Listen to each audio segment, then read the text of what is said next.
Shalom, shalom, shalom, Yahweh Ba'ashem, Mashiach, Yahweh Shai.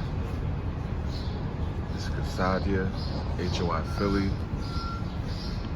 Here I am down at 6th Market. This is where our ancestors here in Philadelphia stayed. This little, tiny, like 10 by 15 shack. Has some quotes by Maya Angelou, Frederick Douglass. We have sought to bind the chains of slavery on the limbs of the black man without thinking that at last we should find the other end of that hateful chain about our own necks. And that goes into Revelation 13:9. If anyone have an ear, let him hear it. He that leadeth in captivity shall go into captivity. He that killeth with the sword must be killed with the sword. Here is the patience and the faith of the saints. And that's future prophecy. But they found this, right? Not like they were, it was hidden anywhere, but something that America didn't talk about. America always talks about, slavery being in Mississippi and Alabama and, down south, plantation Florida. But here we are in the land of the free, where the Declaration of Independence, right? Bill of Rights, all men are created equal. And of course, they weren't talking about us. We weren't considered human. We were less than human, 3/5 of a man. But we come over here to the wall of the names of George Washington's 9 captive Israelites. It was. And this, allegedly, the North, which was supposed to be free, right? Austin, Paris, Hercules, Christopher Shields, Richmond, Giles, Ani Judge, Mole, Joe. Washington tried to have her caught and brought back. Hercules ended up running away, freeing himself, so Ani Judge. Oni's half-brother, Austin, had been awaited at Mount Vernon and driven Martha North during the Revolutionary War. The Most High said these things would happen. He worked in the stables with Washington. The Most High said if we did not follow His law, statutes, commandments, these things would happen. Numbers 23 and verse 19. God is not a man that he shall lie, neither the Son of Man that he should repent. Have he said, and shall he not do it? Or have spoken, and shall he not make it good? The Most High does what he pleases, and he tells us to follow these laws, statutes, commandments, or bad things are going to happen. Right? Deuteronomy 28, verse 15. But it shall come to pass, if thou wilt not hearken unto the voice of the Lord thy God, to observe to do all his commandments and his statutes which I command thee this day, that all these curses shall come upon thee and overtake thee. And here it is.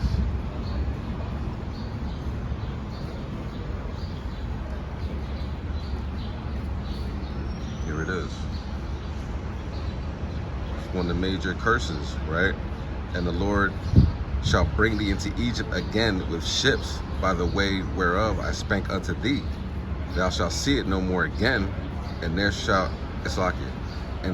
ye shall be sold unto your enemies for bondmen and bondwomen, and no man shall buy you. Deuteronomy 28, verse 68. All right, so One thing that, Esau always says, oh man, there's no slavery up north. Well, here it is. Here it is, because before the White House was built in Washington, D.C., it was here in Philadelphia. And I'm going to show you where at. Okay. And shout out to the big homie Michael Cord. He's a prominent lawyer up here in Philadelphia who's bringing out a lot of this information. And I decided to come down here and film, because you can live in Philadelphia your entire life, like me, and never know about the museums and these things, this information. So that's why I'm filming. Put it up, put this information up. This is the original White House. The window, archway, right here on 6th and Market.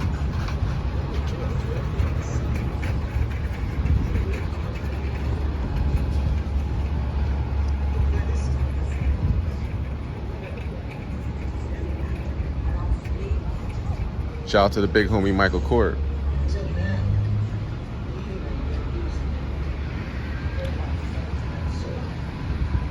So in March 1793, so how many years after 1776, where it's supposed to be all men are created equal, Washington signed Fugitive Slave Act, which gave slave owners explicit authority to recover escaped slaves from any part of the nation.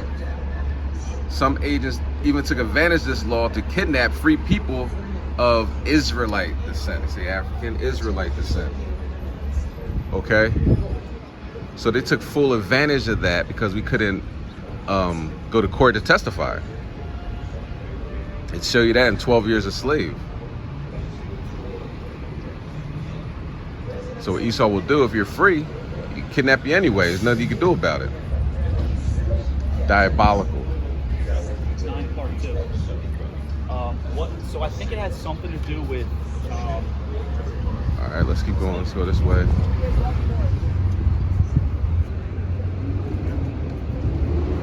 Talk about Alni Judge, right? A strong desire for freedom. This young lady was about 16, 17 years old, working for the President of the United States. When I say working, being enslaved by him, because there was no wages, there was no sick days. All right, she escaped because Martha Washington was going to give her away as a gift for a wedding. All right. Let's say in Joel 3:3, they have cast lots for my people and have given a boy for an harlot and sold a girl for wine that they might drink. The children also, that's the Joel 3:3, jump down to verse 6. The children also of Judah and the children of Jerusalem have he sold unto the Grecians, the so-called white man, the Edomites, that ye might remove them far from their border. And from Philadelphia to our homeland is roughly 5,793 miles away. So we're far from our border. Here's the foundation.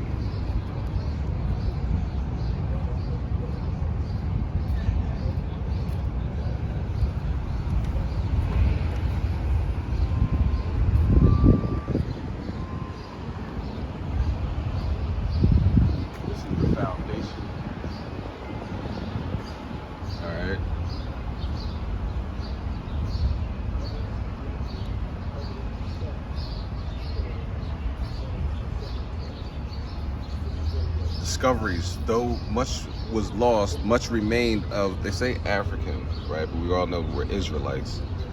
Cultural attributes brought to these shores, including music, food, lore, and religious beliefs and practices.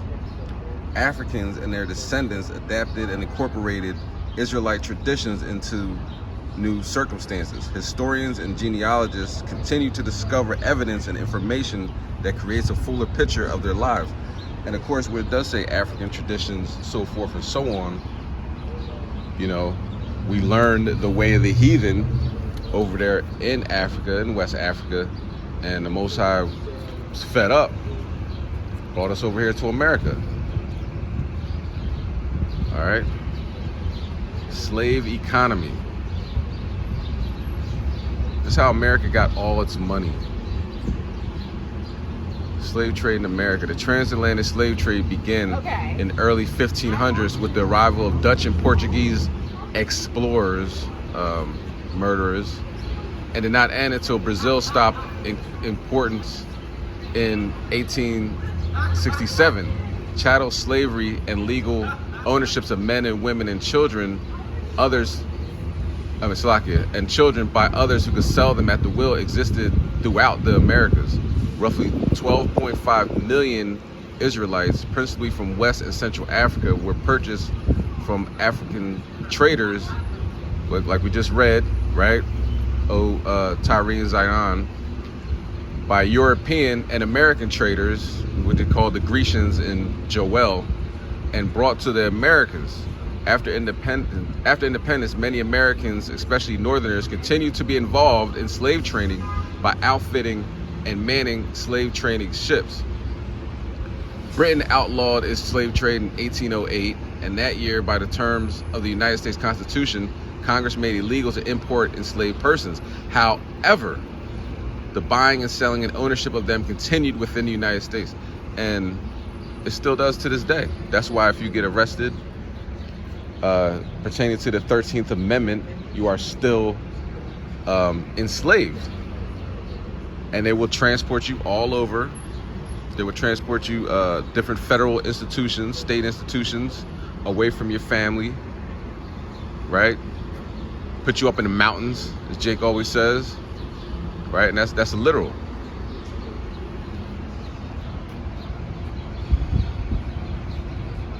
Look at that, all over the world. We made the world rich. Okay?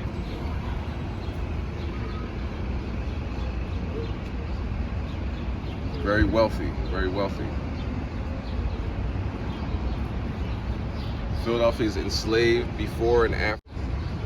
So slavery in Philadelphia and Pennsylvania, 1767, 1400, 1775, 690.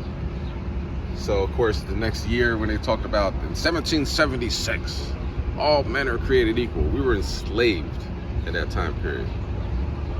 Okay? And still kept it going even afterwards. And to this day, that's why you have juvenile jails that don't have bail.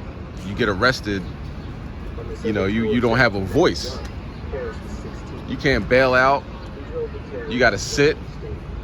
They'll continue.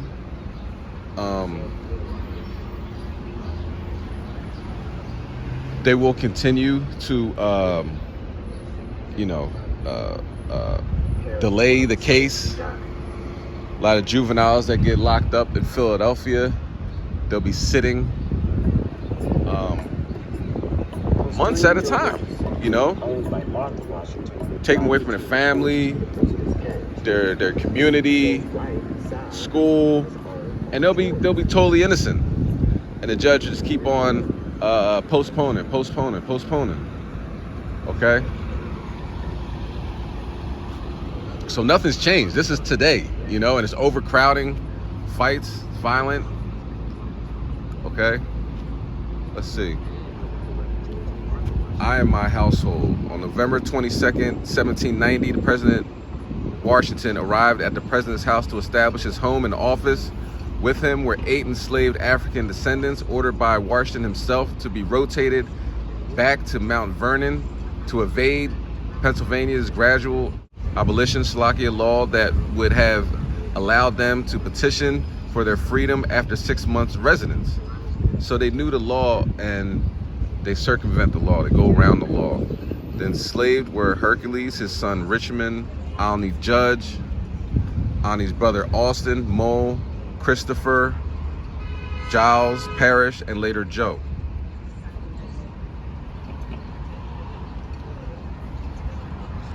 These devils are slick, man.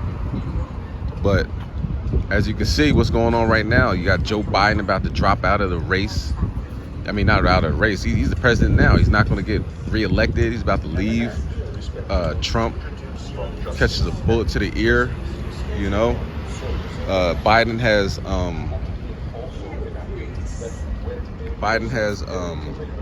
COVID, allegedly. All right. It's the remnants of the president's house. Okay, we just went to the other side. Want to pause and read?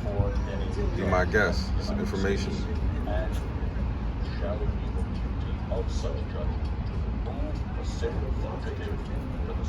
Our ancestors had to work, you know.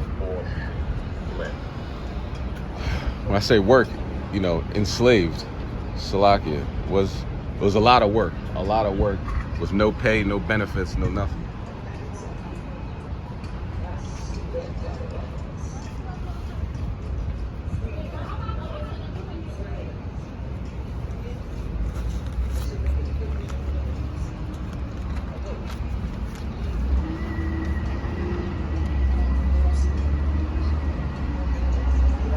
Okay, so Native Americans, because of course everybody says that, not everybody, but there's a segment of Israelites that say that the Native Americans, Hispanics, aren't part of the 12 tribes of Israel. Let's read this.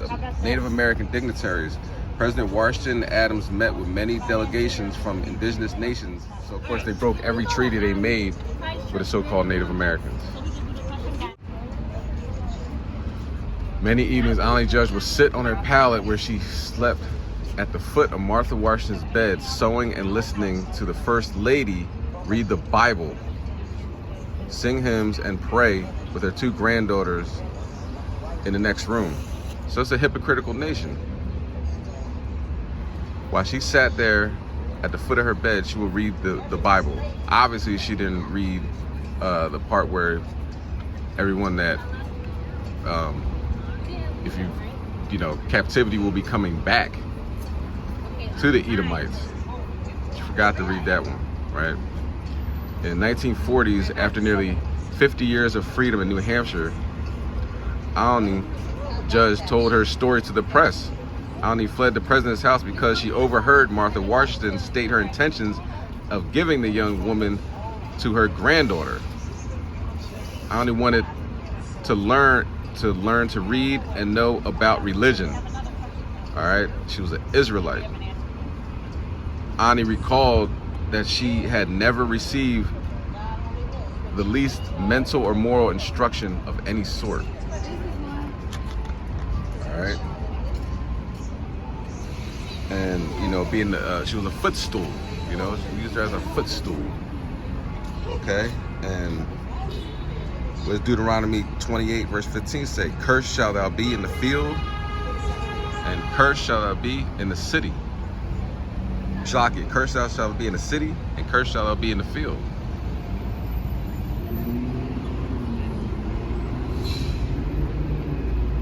And Deuteronomy 28 verse 43 says, the stranger that is within thee shall get above thee very high, and then shall come down very low.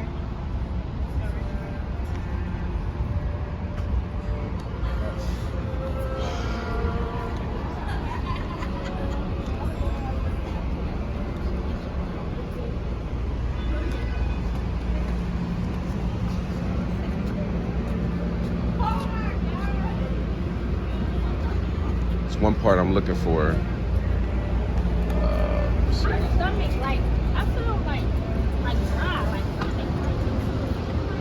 About the amount of enslaved Israelites as compared to everyone else in this country. That number's It's unbelievable. Yes, here it is. Slavery in a growing nation. Washington and Adams left a nation of almost 4 million according to the first federal census in 1790. The population grew more than 5 million by 1800. As Washington and Adams governed the new nation, slavery continued to grow.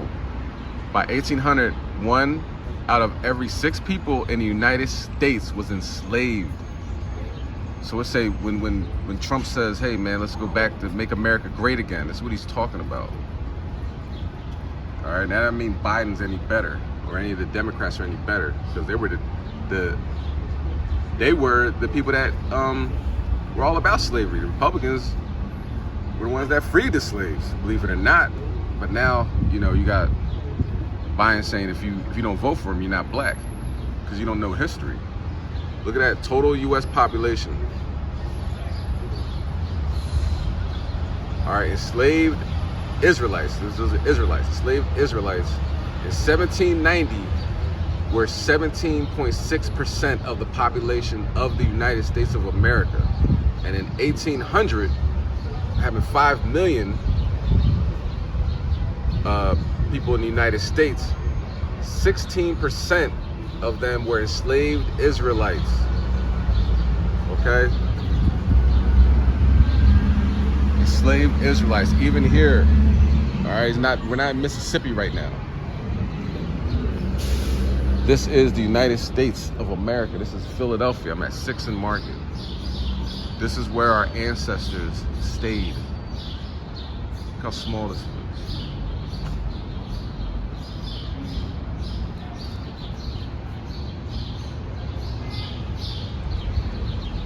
Like I said, George Washington rotated. He had 316, I believe, slaves, right?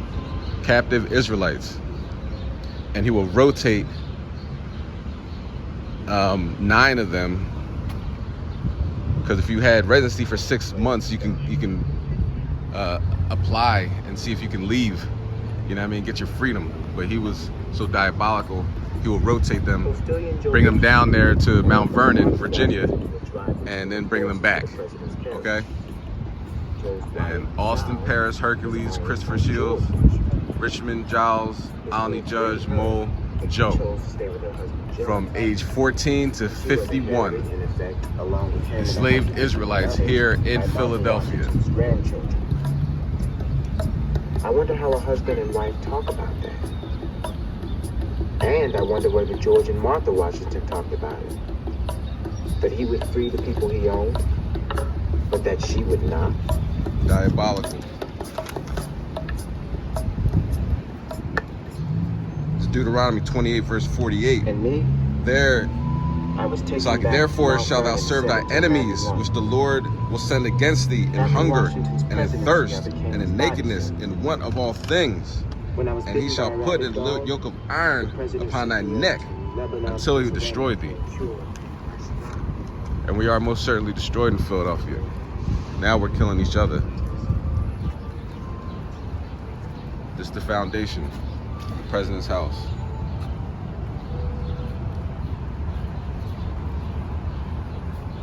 Most High avenge us.